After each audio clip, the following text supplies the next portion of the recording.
I do coach in my role as well with our ESL teachers and with SIO teachers and co-teaching.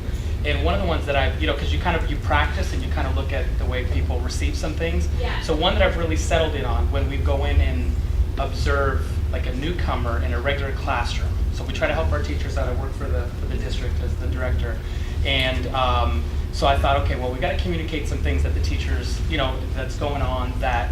Using some of this language. So one that I found, and I was writing it down as you guys were talking, is like it's really beneficial for the ELL when, we don't, blah, blah, blah. So you can do that in a co-teaching environment too. It's really beneficial for the students when we don't interrupt each other so often. Yeah. Or it's really beneficial if we would use visuals more often versus saying, you need to use more visuals.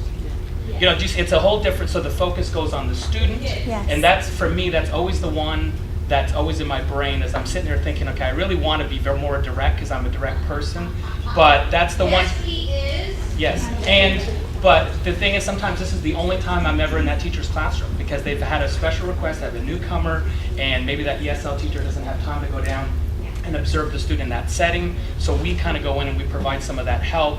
And so sometimes we go in once or twice, but I spend as much time watching the students as I do the teacher, so I always add to it too by saying, look, it's also beneficial if that student was watching the wonderful things that you're doing, because a lot of times they're too busy with their language buddy talking, trying to translate for interpreting for one another. So the focus is always on the student, with the student, what's most beneficial for the student, and then the adults kind of seem to take that pretty well most of the time. I've never had a negative reaction when I do that. Yeah, no, So.